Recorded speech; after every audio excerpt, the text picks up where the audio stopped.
Hello, everybody. Let me take care of this gum right here. This is Krisna, and we're going to talk about immigration again, the immigration crisis. Yes. And the root word for crisis is opportunity. There's lots of things that are going on in the world that should have changed a long time ago. And I think this is the perfect opportunity to take that chaos and turn it to upliftment. Change, some positive change for our benefit, right? Not to correct you, I like using the word evolve instead of change. Yeah. Evolve, yeah. I love that. It's very appropriate for the natural flow of things, for sure. Yeah, so we wanted to come back and piggyback on our last conversation where we were just kind of talking a little bit in a general sense about the idea of immigration and some of the fears that are coming up for folks and some of the real experiences that some individuals are experiencing where they are being detained and having to go through this process of deportation. And I wanted to just talk a little bit about the impact on our overall health and wellness when we have experienced being removed from our homes. Recently in Los Angeles, there were really intense fires, and other places around the world that have experienced different types of natural disasters or weather phenomena that is impacting them. And so there's all these different types of impactors that are happening. So this conversation specifically about immigration and about deportation hits really home to individuals who do feel a native connection, an indigenous connection to the lands. And so for me specifically, I feel very impacted by the notion that people are being displaced and really the historical impacts of that.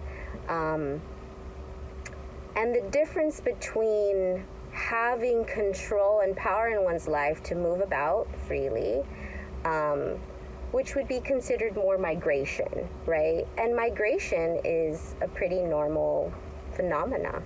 We've been migrating, humans. Animal species have been migrating across all of these lands here on Earth for millennia, way longer than they want to give it credit. Recently, fun fact, here in the Northern American hemisphere, the Northern Hemisphere in North America, they found an 11,000-year-old fossil, which is now pushing back the dates that they have said that individuals migrated to these areas. So it's really pushing the narrative on this idea of indigenous connection or native connection to lands. And so I wanted to just kind of explore that with Steve today and how we can, one, think about our wellness connected to this conversation, but come back to how we can be an ally and advocate for each other. How can we stand in solidarity in our own sovereignty, but in solidarity with others that maybe aren't there yet. They haven't found their true voice yet, and they are still exploring what that looks like for them based on all the social systems that are in place right now. So yeah, let's open up this conversation and just talk a little bit about that. Steve, do you mind sharing a little bit about your journey? Like what knowledge do you have about your family's migration or different places that they've been in the world? And how has that impacted you? So I don't know where both my parents are from Barbados, and I don't know where my family was before Barbados, except for, somewhere in Africa, but I don't know. A lot of Ethiopians and sometimes people that have spent time in Ethiopia swear that I'm Ethiopian. Oh, wow. My dad looks like, he's passed away, but he looks like Haile Selassie. But nobody thinks my brother that actually looks like me, nobody thinks he's Ethiopian. Oh, interesting. So it's a subtle situation. Yeah. Barbados was an English territory when my parents were born, and I was born in Guam, which is a U.S. territory. So when I was like in high school, I don't remember it necessarily before that, but I'm sure it did before. I say I'm 100% from Guamanian, 100% American, 100% English, and 100% Bajan. Somebody from Barbados. I would say that, and people would always look at me where how that's trench. How does that add up? As I become more evolved and Let me tell you. sophisticated, it means I'm a citizen of the world. Yeah. I love being American. Last time we talked about it, but I love being American with all its flaws. I urge her to be better. And I don't know specifically what that looks like, but I know she can be better.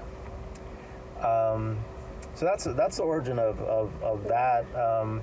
There was something that came up the other day, and I hope this doesn't take us off the topic, is I heard this rabbi talking about how for a lot of minorities they do code switching. You know what that is? Yeah, for sure. And I, as somebody that does impersonations, I learned how to turn that into a positive. Right, with the interpretations and the impersonations. To do that. But also I could see that does cause stress, but I would say not at the traumatic level that other people experience it. But if I'm in a place that I can't be myself, I am not a happy camper. Sure. Like at all in that situation. But I've been very good at that, and I've been very good at being able to fight for that. Freedom is my number one value, so that's like I'll die on that hill, or more likely live on that hill. Yeah. Wow, so many thoughts are coming up for me when you share that, and just kind of going back to your story and what your knowledge is. And that's such a great time to kind of highlight that's for many of us, me included as well. Our parents, or whatever generation, even our grandparents, their path, their journey, we don't know. When I was in my master's program, I know a lot about code switching because language is so fascinating to me. Communication is so fascinating to me as like a cultural tool for building relationships and all of that. I wrote my thesis on heritage language loss. So this idea of losing your heritage language. And at the time, this was before I went through my decolonized journey, and I was writing it from the perspective of losing Spanish, without realizing that Spanish is the colonizer's language, which actually isn't the indigenous language. But I'm mixed. We like to call that, or we refer to that as mestizo. We are of mixed origin, of mixed blood. And so really just like this idea of code switching and language and losing language. Well, during that process, I actually wanted to learn more about the history, my family's history. And I asked my grandmother if she would allow me to interview her for my thesis. And her reply kind of broke my heart, but it gave me a lot of insight just into like the ongoing traumas of one's life experiences. Is that she's like, that was a past, we don't need to talk about that anymore. And that, I was like, but I want to have more compassion, empathy, and deep knowing about my roots. And that was my perspective of where I could find my roots at that time, because I didn't have the story. I didn't know. All I knew was 4 generations back. That's all I knew. And so in my path and in just kind of me walking and learning about this, I have come to understand that this loss of knowledge does have a lot to do with having a separation from the heritage and the wisdom of the indigenous part of ourself. The colonizer also has, we use this word colonizer, but at this point we're mixed. We're everything at this point.